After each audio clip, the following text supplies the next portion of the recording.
سخت دن آئیں گے، عذاب کا کوڑا اور شدید سے شدید تر ہو۔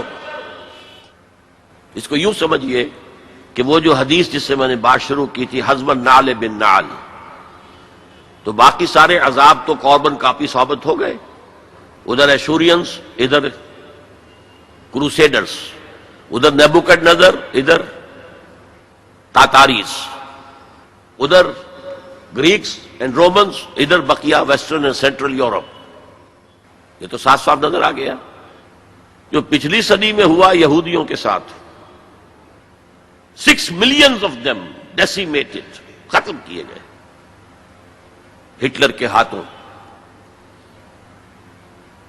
اس کی کاربن کاپی بھی تو آنے والی ہے، اور یہ آئے گی اربوں پر۔ آج اللہ کے دین کے سب سے بڑے مجرم عرب، کیوں؟ عام قاعدہ ہے جن کے رتبے ہیں سوا، ان کی سوا مشکل ہے۔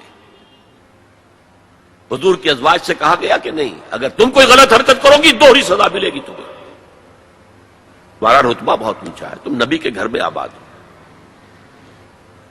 عربوں کو اللہ نے فضیلت دی کہ محمد ان میں سے تھے، رسول عربی ہیں صلی اللہ علیہ وسلم۔ یہ رتبہ بلند ملا جس کو مل گیا، ہر مدعی کے واسطے دارالرسم کہاں۔ پھر سب سے بڑی فضیلت کیا ہے؟ ان کی اپنی مادری زبان میں قرآن موجود ہے، اللہ کا کلام۔ ان کو قرآن کے سمجھنے میں کوئی دقت تو نہیں ہے۔ یہاں میں تو آپ سے کہتا رہا ہوں عربی سیکھیں، عربی سیکھیں، عربی سیکھیں، تاکہ قرآن کو اس کی اپنی اصل زبان میں اپنی آنکھوں سے پڑھ سکیں۔ وہاں تو ان کو تو ضرورت نہیں۔ پھر بھی ان کا اگر یہ حال رہا کہ جو ملک بھی کولونیل رول سے آزاد ہوا، اس نے یا تو اپنا قبلہ کر لیا ماسکو کی طرف اور یا واشنگٹن کی طرف، تو ان سے بڑا مجرم اور کوئی نہیں۔ ایک حدیث میں آیا ہے ویل للعرب من شر اقترب، بہت ہلاکت اور بربادی ہوگی۔ ایک مرتبہ ام سلمہ رضی اللہ تعالی عنہا نے، ام المومنین، پوچھا کہ یہ جو آپ فرما رہے ہیں کہ اتنی بڑی تباہی آئے گی، اتنے بڑے مسلمانوں کے اوپر برے حالات آئیں گے، تو عرب اس روز کہاں ہوں گے؟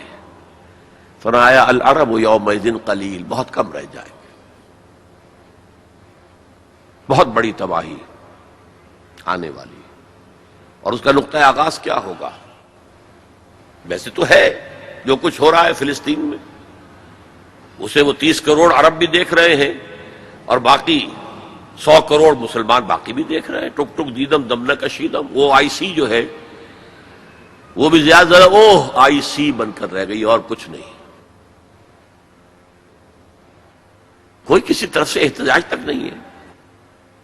امریکہ شیرون کو مین آف دی پیس کا خطاب دے رہا ہے، صابرہ اور شتیلہ کا قاتل، درندہ، اور جو کچھ کر رہا ہے فلسطینیوں پر، وہ آج ہم اپنی آنکھوں سے دیکھ رہے ہیں ٹیلی ویژن کے اوپر، کس طرح بلڈوزرز آتے ہیں ان کے گھروں پر گھر گراتے چلے جاتے ہیں، کس طریقے سے F-16 اوپر دندن آ رہے ہیں، ہیلی کاپٹرز دندن آ رہے ہیں، اور ان کے پاس کیا ہے سوائے اپنی جان پیش کرنے کے؟ سوسائیڈ جو ہے، اٹیک، اس کے سوا کیا ہے؟ یا پہلے وہ صرف پتھر مارتے تھے، اینٹیں، روڑے، اللہ اللہ کا سل۔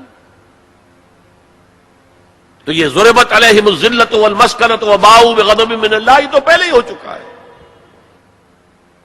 لیکن جن دو چیزوں پر یہودیوں کا اور west white Anglo Saxon Protestants کا اتفاق ہے، وہ ایجنڈا، 4 نکاتی ایجنڈے پر یہ متفق ہے۔ نمبر 1، جلد از جلد وہ جنگ ہونی چاہیے جس کی خبر بائبل میں دی گئی ہے، ارمگیڈون، بائبل کی آخری کتاب ہے ریویلیشنز، مکاشفات یوحنا۔ یہ یوحنا، جان جو ہے، یہ حضرت یحییٰ نہیں، حضرت مسیح کے حواریوں میں سے ایک جان ہے، ان کے مکاشفات ہیں، اور اس میں یہ ہے کہ ایک بہت بڑی جنگ ہوگی تاریخ انسانی کی، ارمگیڈون۔ اور اگر آپ دیکھیں گے ڈکشنری میں تو لکھا ملے گا a very big war which will be fought between the forces of good and evil before the end of this world۔ آرمیگڈون جلد از جلد ہونی چاہیے. نمبر 1. عراق پر حملہ اس کا نقطۂ آغاز ہے. آگے یہ سلسلہ کدھر بڑھتا ہے یہ ابھی دیکھنے کی بات ہے. نمبر 2. گریٹر اسرائیل قائم ہونا چاہیے تاکہ پوری دنیا کی یہودی آ کر سما جائے.